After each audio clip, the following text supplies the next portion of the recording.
Hi, this is Natalie from Motorcycle Tours to Spain Top Tips series, and this is the third in our useful lingo. I hope this is going to be useful for you. Should you find yourself on your own at any point, or you're traveling on your own, you're actually touring by yourself, or you just want to learn a little bit of Spanish, I've already covered in the previous videos talking about you. So what I've called kind words here, there's salutations and saying excuse me and thank you, etc. And I've also covered talking about your bike should you find yourself in a horrible situation of being broken down. So here we're going to cover places. So you may need to find out where some places are, and then you will get the directions. So you may want to know if there is a cash machine nearby. We all need to draw out cash at some point.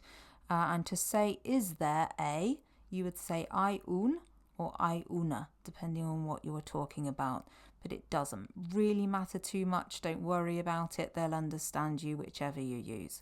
So should you need to draw some cash out, you would say, hay un cajero automático.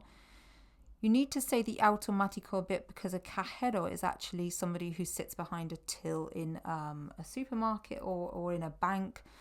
So you need to be a bit specific about the automatic machine that you want to actually draw some money out.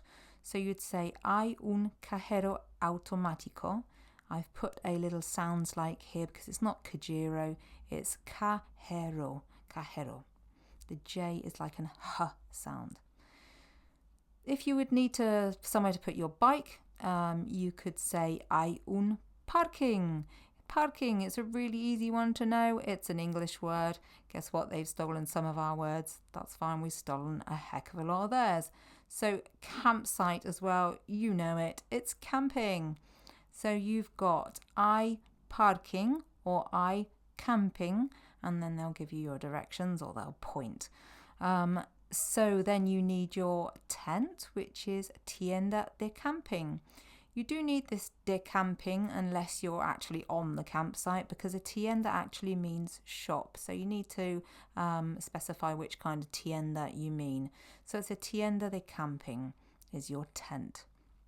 If you do need a shop, supermarket, it's fairly easy. It's supermercado. Mercado being the market, super making it bigger. So, supermercado. Hay un supermercado. Pool. You want to go and cool off?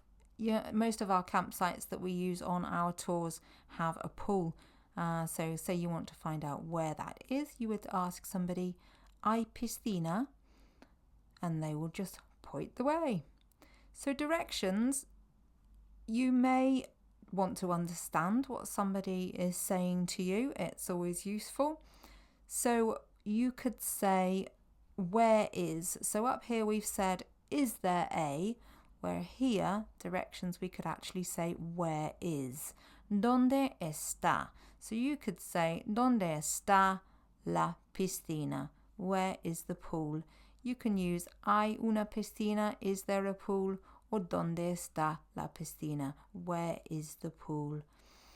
You can, if it's right next to you, and the person you've asked it would say aquí, and they could just point around the side where you haven't noticed. So, ¿Dónde está la piscina? They would say aquí. Aquí is the same as the GUI. It's a hard G, and this is the same. It's not aquí, it's aquí.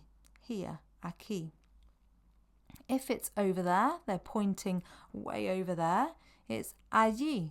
There is that double L again from our previous videos. That's the Y sound. Ahí, ahí. This one I could write here. It sounds like aquí.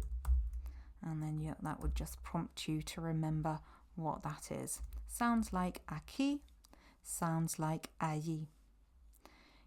Left, izquierda. There's that. It's quite a tricky one, that one.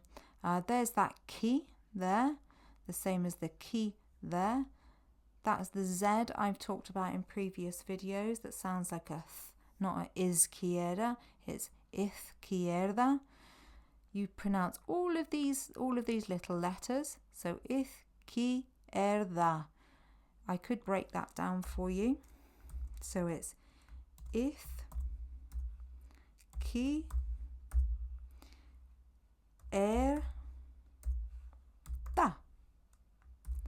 Izquierda. If it's on the right, it's derecha. That's a little bit easier. Derecha. Directions for a roundabout. If they say it's at the roundabout, you're on your bike. Where's the shop? It's by the roundabout. It's on the redonda. Redonda actually means round. So it's literal translation there. It's a round. Redonda. So that's it. There's your places and there's your directions. As I've mentioned in the other previous videos, I'll put all of this together at the end once we've learnt all of these words and once you're slightly familiar with them. Then I can put them all together and we can make a few sentences. If you really like this video, please watch the next one. If you could like and subscribe and just let me know if you like these videos, if you need to know more, if you want me to go slower, if there's something you don't quite understand, or if there's just a word that you would like to know, please just let me know. This is Natalie signing off. Adios.